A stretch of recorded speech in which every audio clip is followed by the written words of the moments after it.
Je vous propose aujourd'hui un commentaire, je dirais plutôt une réflexion. Vous savez que d'habitude, je vous propose un commentaire sur la paracha de la semaine, et celle-ci étant la paracha de Nasso, que nous lirons Shabbat prochain, mais je préfère pour l'instant, durant cette semaine, vous parler du Yom Yerushalayim. Nous sommes aujourd'hui le Kafret Be'iyar, c'est-à-dire le 28 Iyar. Il se trouve que Kafret en hébreu c'est Koach. Koach c'est la force, la vigueur.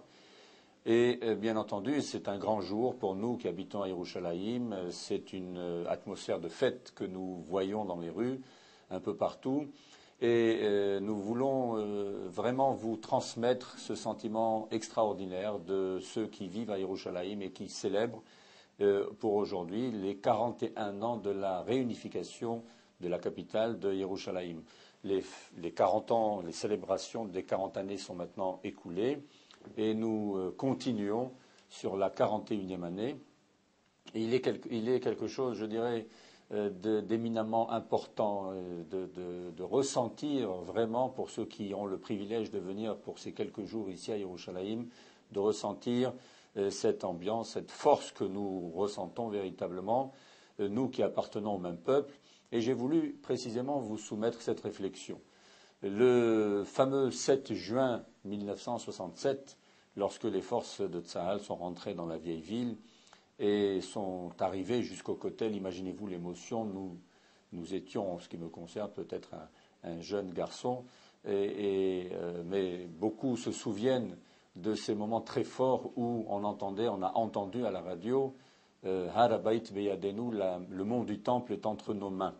Et voir ainsi affluer en quelques heures seulement des milliers de personnes de tous les coins de la ville de Jérusalem vers le Kotel, voir ces soldats qui sortaient de combats très durs, très difficiles, arriver au pied du Kotel et pleurer sans même comprendre pour certains pourquoi ils pleuraient.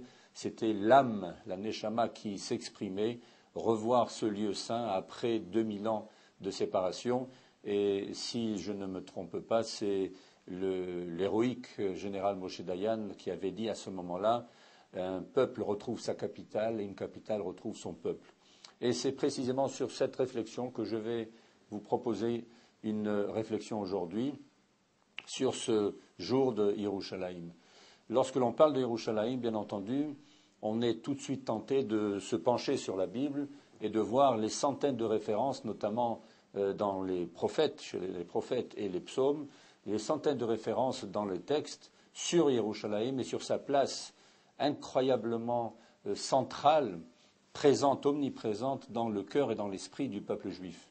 Et cette place fait que Yerushalayim n'est pas, comme vous le savez, la capitale seulement de l'État d'Israël au plan politique, au plan du droit international.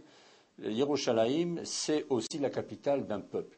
Je pense qu'il est important de voir ici la nuance. Le peuple d'Israël, là où il se trouve, quelle que soit la situation où il est, ressent un attachement viscéral, total, avec Yerushalayim. Nous avons, pendant des millénaires, des siècles et des siècles, nous avons prié dans notre livre de prières et dans nos prières quotidiennes, Vetechezena ainenu beshufcha letzion berachamim, vetivne Yerushalayim ira kodesh bimera biamenu. Combien de fois nous disons, au moins 3 fois par jour dans les Hamidot de la prière, nous demandons à Dieu de reconstruire, de rebâtir la ville de Yerushalayim et de résider à nouveau en y instaurant la royauté de David. C'est-à-dire finalement tous les signes et tous les paramètres de la venue messianique.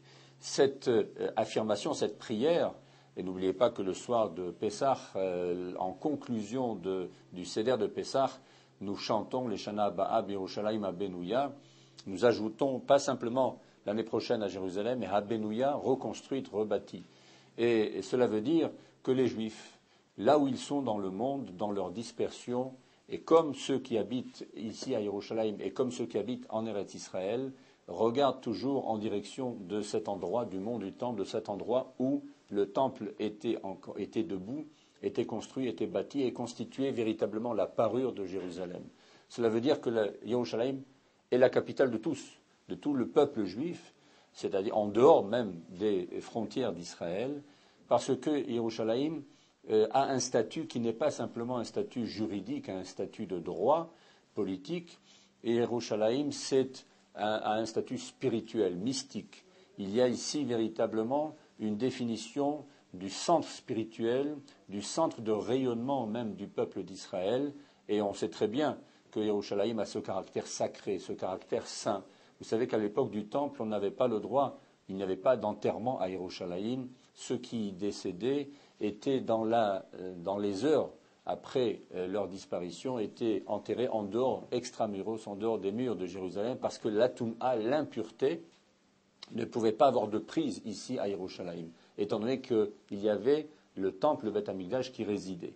Et par conséquent, rien que ce caractère-là fait que Yerushalayim est une ville à part, une ville que l'on ne peut pas regarder avec les mêmes yeux que n'importe quelle autre ville, que les 7 merveilles du monde ou que je ne sais quelle autre ville.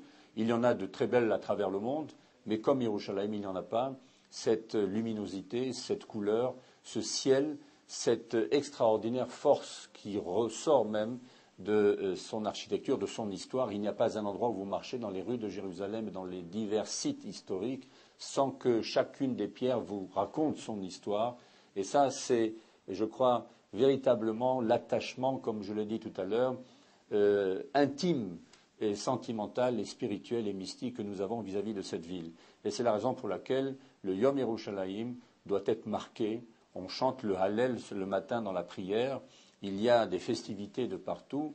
Même ceux qui ne sont pas des traditionnalistes, même ceux qui ne sont pas attachés à la Torah et à la pratique des mitzvot, ressentent bien entendu cet attachement à Jérusalem, ne serait-ce qu'au plan spirituel, parce que Jérusalem, c'est la ville de la royauté, et la ville qui a été conquise par David Améler, le roi David, il y a plus de 3000 ans, la ville qui a véritablement été convoitée par tous les peuples. Elle a été conquise, reconquise, perdue, reperdue par les musulmans, par les chrétiens, et ensuite par les Ottomans, etc. Vous connaissez l'histoire 3 fois millénaire de Jérusalem, ce qui veut dire que beaucoup nous l'ont enviée, et jusqu'à aujourd'hui. La chose continue d'être, bien sûr, un point d'achoppement entre Israël et ses voisins.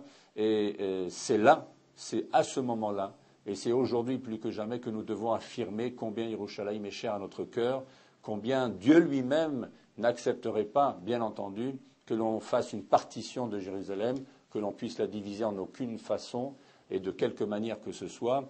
Aucun homme censé, politique ou non, juif, chef, je dirais, ou pas, et dirigeant ou responsable politique d'Israël ne peut même envisager cette possibilité de céder une partie, et surtout la partie la plus historique de Jérusalem, à ceux qui la réclament à corps et à cri, alors qu'ils n'ont aucun droit sur elle.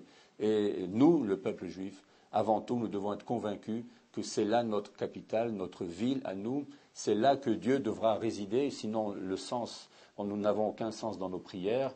Nous demandons à Dieu de revenir résider dans cette ville, dans cette montagne du Beth Amikdash, de rebâtir le temple, et c'est là véritablement, c'est vers elle qu'afflueront toutes les nations, et bien entendu que se soudra autour de Yerushalayim et dans Jérusalem l'unité véritablement du peuple juif. Voilà quel est le grand pari de cette ville extraordinairement noble de Yerushalayim, et nous souhaitons qu'un jour très prochain, nous puissions voir de nos yeux la reconstruction du Beth Amikdash et que tous les Juifs puissent venir se réunir, se rassembler dans une unité totale et parfaite dans cette ville qui est la leur. Merci.